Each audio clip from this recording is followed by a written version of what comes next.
जय माँ काली मित्रों, आपका मेरे चैनल माँ काली माँ दुर्गा शक्ति संवाद में स्वागत है। मित्रों, अगर आप मेरे चैनल पर नए हैं तो मेरे चैनल को सब्सक्राइब कीजिए, लाइक कीजिए, शेयर कीजिए। साथ ही नोटिफिकेशन बेल को भी प्रेस कीजिए, जिससे मेरी आने वाली वीडियोस का नोटिफिकेशन आपको तुरंत मिल जाए। मित्रों, आज का जो विषय है वो विषय ये है कि जब हमारे ऊपर सवारी आती है, वो किसी भी देवी देवता की हो सकती है, तो उसके बाद भी हमारे घर में जो परेशानी होती है वो ख़त्म क्यों नहीं होती। ऐसे बहुत से बच्चों का प्रश्न हमारे पास आता रहता है। बच्चे ये कहते हैं कि हमारे ऊपर सवारी आती है और सवारी आते हुए कई साल हो गए हैं, उसके बाद भी हमारे जीवन की कठिनाइयाँ कम नहीं होती हैं, हमारे जीवन की कोई भी परेशानी हल नहीं होती है। तो सवारी आने का क्या लाभ है और माँ हमारी पुकार क्यों नहीं सुनती हैं, हमारे इष्ट देव हमारी बात क्यों नहीं सुनते हैं, क्या उन्हें हमारी कोई परेशानी दिखाई नहीं देती।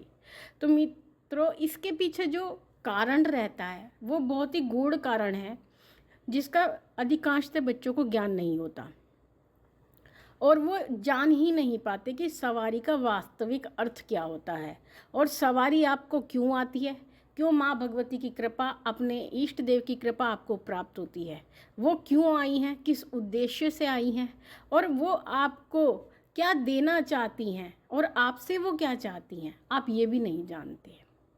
पहली बात तो जो सवारी आती है, जिनके ऊपर भी नई नई सवारियाँ आती है, उनको सवारी से संबंधित कोई ज्ञान नहीं होता, क्योंकि जो सवारी आपके पास आती है प्रारंभिक रूप में वो एक छोटी सी किरण के रूप में आती है, तो वो आपका इतना मार्गदर्शन नहीं कर पाती है, क्योंकि प्रारंभिक अवस्था होती है। तो प्रारंभिक अवस्था में शक्ति खुलती नहीं है, केवल एक किरण मात्र आपके पास आती है, जिसमें आपको चक्कर आते हैं, आपके रोंगटे खड़े होते हैं, आपको लंबी लंबी उबासियाँ आती है, किसी को सवारी खुलकर आती है, किसी को सवारी खुलकर नहीं आती है।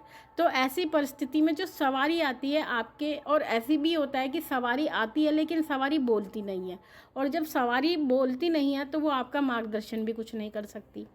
तो ऐसी परिस्थिति में आपको कोई भी ज्ञान वो सवारी नहीं देती है, केवल वो आती है, आपको लगता है कि सवारी हमारे ऊपर आ रही है, कोई शक्ति हमारे ऊपर आ रही है, लेकिन आपको ये ज्ञान नहीं है वो क्यों आ रही है।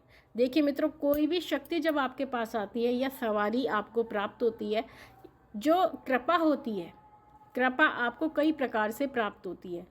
भगवान की कृपा आपके जीवन में बहुत कुछ परिवर्तन करती है, किसी के जीवन का कष्ट दूर करती है, किसी के ऊपर सवारी के रूप में आती है, किसी को धन देती है, बहुत अलग अलग चीज़ें वो देते हैं आपको। लेकिन जब सवारी आती है तो सवारी आने के बाद में जो सवारी वाले देवता होते हैं, जो आपके इष्ट देव होते हैं, सबसे पहले तो ये बात आती है कि जो सवारी आपके शरीर पर आती है वो किसकी है, आपको ये ज्ञान नहीं होता। और जो सवारी आती है वो आपको क्या देती है, आपसे क्या चाहती है। जब सवारी आपके शरीर पे आती है तो सबसे पहले वो ये चाहती है कि आप आध्यात्मिक मार्ग में अग्रसर हों, यानी आध्यात्मिक पथ पर आप आगे बढ़ें, आप अपने इष्ट देव की सेवा करें, आराधना करें। अगर आपको ये भी ज्ञात नहीं है कि वो सवारी किसकी है तो भी कोई चिंता करने की आवश्यकता नहीं है। आप जिस भी देवी देवता की पूजा करते आ रहे हैं, चाहे वो भोलेनाथ हैं, माँ दुर्गा हैं, माँ काली हैं, या कोई पीर हैं, या कोई भी शक्ति हो सकती है जो आपके क्षेत्र में पूजी जाती है, क्योंकि अलग अलग क्षेत्र में अलग अलग देवी देवताओं के अलग अलग नाम होते हैं। तो इसी प्रकार से जो सवारी आपके शरीर पर आती है वो आपसे ये चाहती है कि आप उनकी सेवा करें। लेकिन आप क्या चाहते हैं कि जो सवारी हमारे शरीर पे आ रही है वो सबसे पहले तो हमारे कष्टों का निवारण करे। लेकिन सवारी ऐसा नहीं करती है, क्योंकि जब सवारी आती है तो आपकी परीक्षा का भी समय होता है, आपकी परीक्षा चलती है, आपको जांचा जाता है, आपको परखा जाता है कि जब आपको जो कृपा दी जा रही है क्या आप उसके लायक हैं भी या नहीं। तो उस समय पर जब आपकी सवारी आ रही होती है और आपके जीवन में कष्ट भी चल रहे होते हैं, उस समय पर आपको अपनी शक्ति की उपासना करनी है, आराधना करनी है, और उसी देवी देवता की आराधना करनी है जिसकी आप करते आ रहे हैं। आपको अपने मार्ग से विचलित नहीं होना है, क्योंकि कुछ व्यक्ति कहते हैं अब हमारे ऊपर सवारी आ गई है, अब हमें आगे क्या करना है, हमें आगे कैसे बढ़ना है। तो उसका जो तरीका है वो आपके पास ही है, आप जो करते आ रहे हैं आप वो ही करते रहें। और अगर चाहते हैं आप अपनी पूजा बढ़ा सकते हैं, अपने इष्ट देव की पूजा बढ़ा सकते हैं, आप मंत्र जाप बढ़ा सकते हैं। अगर आपको मंत्रों का भी ज्ञान नहीं है, क्योंकि मंत्र भी एक गूढ़ चीज़ होती है जो हर कोई व्यक्ति जाप नहीं कर सकता, क्योंकि जो मंत्र का जाप किया जाता है वो गुरु के सानिध्य में किया जाता है। लेकिन जो स्तोत्र होते हैं, जो चालीसा होते हैं और जो धार्मिक पुस्तक होती है, आप उनका पाठ कर सकते हैं, उसमें किसी गुरु की आवश्यकता नहीं होती, तो आप उनका पाठ कीजिए। अगर आपके इष्ट देव भोलेनाथ हैं, आप उनकी सेवा करते हैं और आपको सवारी आती है, आप नहीं जानते हैं कि वो किसकी सवारी है, तो आप अपने इष्ट देव की ही आराधना करते रहें। अगर आप इष्ट देव के साथ साथ माँ काली और माँ दुर्गा की भी आराधना करते हैं, तो आप इन तीनों की सेवा करते रहें। तो जब आप ये सेवा करते रहेंगे, आप उनकी आराधना करते रहेंगे, जैसे जैसे आप उनकी सेवा आराधना करते जाएंगे, वैसे वैसे आपकी जो ऊर्जा है, जो उन्होंने एक किरण मात्र भेजी थी, वही ऊर्जा आपकी बढ़नी प्रारंभ हो जाएगी। यानी आपकी जो शक्ति है, जो आपकी सवारी है, उसका विकास प्रारंभ हो जाएगा।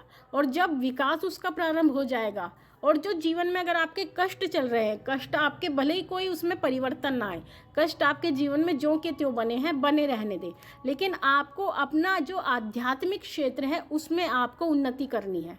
जैसे जैसे आप आगे बढ़ते जाएंगे और इष्ट देव आपके जानते जाएंगे, या आपके सहायक देव जब आपको जानने लगेंगे, आपको पहचानने लगेंगे, वो ये जान जाएंगे कि वास्तविक में ये वही बच्चा है जो हमारे शरणार्थी हो सकता है और जो वास्तविक रूप से हमारी कृपा का पात्र है।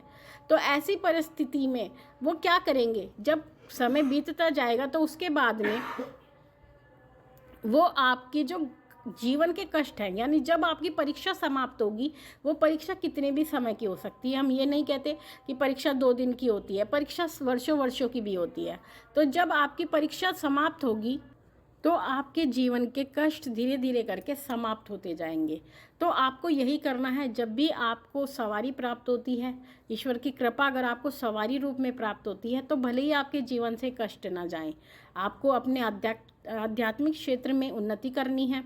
और जब आप आध्यात्मिक क्षेत्र में उन्नति कर लेंगे, उसके बाद में जब इष्ट देव आपके ऊपर अपनी वास्तविक कृपा करेंगे, तो आपके जीवन से कष्ट भी दूर होंगे, आपको आध्यात्मिक क्षेत्र में भी उन्नति मिलेगी, और आपके घर में जो सुख समृद्धि नहीं है, वो सुख समृद्धि भी धीरे धीरे करके आने लगेगी।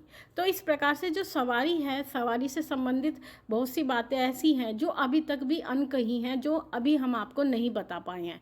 हम सवारी पर बहुत सारी वीडियो बना चुके हैं, लेकिन उसके बाद भी कोई ना कोई ऐसा विषय रह जाता है जिस पर हमें वीडियो बनानी पड़ती है। तो जब भी अगर आपके जीवन में ये परिस्थिति आती है, तो आप अपने इष्ट देव से आध्यात्मिक क्षेत्र में उन्नति मांगे और उनकी सेवा आराधना करते रहें। तो जैसे ही जिस दिन आपकी परीक्षा पूर्ण होगी, आपकी परीक्षा माँ भगवती ख़त्म करेंगी, उस दिन आपके जीवन में खुशहाली आनी शुरू हो जाएगी और आपके जीवन के कष्ट हमेशा के लिए ख़त्म हो जाएंगे। तो मित्रों, ये थी जानकारी आप सभी के लिए। माँ भगवती से यही प्रार्थना करती हैं कि वो आपके भंडारे भरती रहे, आपकी सभी मनोकामनाओं को पूर्ण करती रहे। आपसे फिर मिलते हैं अपनी अगली वीडियो में। तब तक के लिए जय महाकाली, जय महाकाल।